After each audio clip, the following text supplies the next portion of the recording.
Greetings, my friends, to a pursuit in finding a perfect word for today.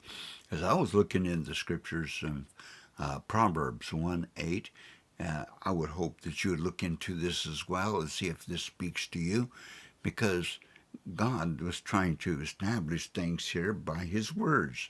And He said that we, as children, everybody has a mother and father. So you may be older today, but you're a child of someone. So it says that you should hear the, the teachings of your father and the law of your mother. You look into this because it's the first way, the first place that we as children learn to respect. We learn to understand security. We learn to understand provision. We learn to understand love.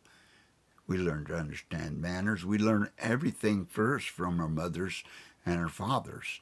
So today, if you're a young mother and father, understand your example is premier to a little kid. Everybody loves their mother and father, every child.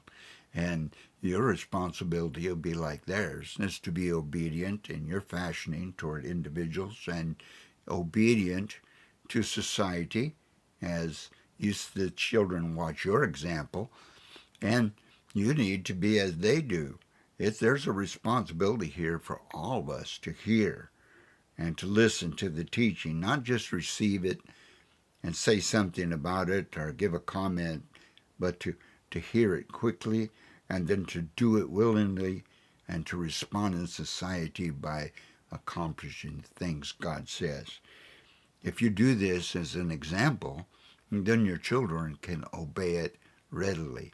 But if you speak one thing out of one side of your mouth as a parent and you live another way out that, then you say to your kids, don't do as I do as I say, you can forget it. It's tough enough. Kids have trouble of their own, my friends, and to be a loving parent and to be uh, strong in your belief that an obedient child will be a willing child, will be a good person in society when he grows up, because he will not go into society with all the fears and insecurities that other children might have. He'll understand the provision, and he will understand his place in the home. Today, society is so out of order, in the structure of husband, wife, children, and then grandfolks fit in there too, as well as the rest of society. And by not having a good understanding of this, or not appreciating it, or not respecting it, you find things get out of order. And you wonder, what's the matter with this thing? Maybe something's out of order. Uh, I'll give you an example. Now, these are not golly examples so much as they're just the way I was raised. So as I was raised, we had to come to the table at when dinner was time to eat dinner, and we all had a place to sit at the table. My father sat at the head, my mother sat at the other end, my sister and me sat were in our chairs, and when we came to the table, each one of us came to the same place every time.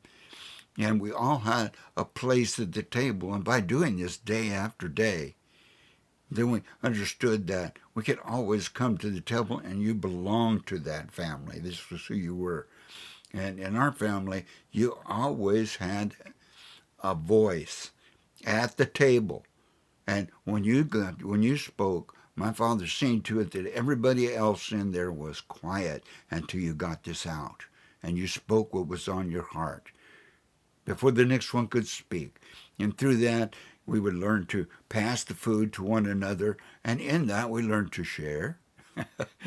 We learned to feel secure. We learned to understand discipline, without any meanness. We learned to understand provision and care and concern from our folks. And by listening to them and watching their example, we were able in so many things to pass this down. I'm saying that was just one thing that our family did in its time and culture. And my father, when he would tell stories hey, all of us just would sit down and listen to him. It was always a wonderful thing to be in the presence of my father.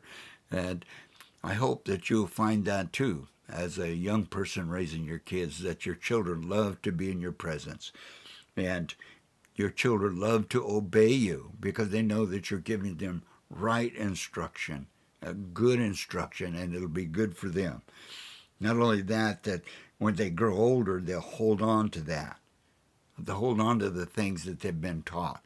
I could give you more examples of the things that preserved me in my crazy days when I was going to act crazy and I thought of how good my folks were to me, and I could only go so far, and then I said I can't go that far. My folks are dead. My mom died when I was 18 and my father when I was 21. So when I was sowing my oats, yeah, uh, there was things that I just couldn't cross. That only because I love my folks. They were good to me. Not being Christian folks, church to folks, not that, but folks that loved me, and I never doubted that. So uh, it's an absolute fact, my friends, that if you love your children, if you care for them, they'll willingly obey you. If you teach them wrong to start with, woe for later. I mean, it's just tough later when your children finally rebel against you and take off and they start doing all the silly things that they learned from a youth. And they begin to experiment in their own and trying to find things out for themselves. And then they run into many, many problems.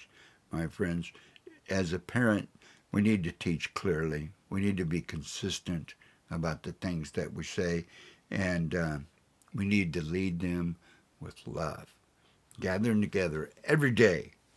And if you're a young man out there, you be the leader of the home and go ahead and pray over dinner. It could be simple, but thankful. And you show the example of a courteous person, of a sharing person, of an obedient person. And I guarantee your children will have that example in their minds forever. If you're young out there, just starting with your family, purpose in your heart to establish different traditions in your family, especially ones from Scripture, ones that will serve your family right, so that you don't have to worry about your children when they get older. You know that they're going to be doing okay, and then you know that they know where to turn and how to respond in the tough days of decisions that they'll have to make. Be there for them, show them where to get this understanding, and always be that example of a loving, kind parent that is open to your children. Obey is the word today. Obey in love. Obey in honor. If you're a child and you happen to be listening to this from an old grandpa today, nothing gives your folks more pleasure to see your children obeying and responding to the things that you've instructed them about, the care that you've given them in life, and watching them show that care for others. It's just the way life goes. Yeah. You know, me and my son, he's 52 now. Me and my son, we still get a haircut together. Think about that, dads. Take your son to get a haircut. And do it the rest of your life together. Yeah, just something. Okay, till next time.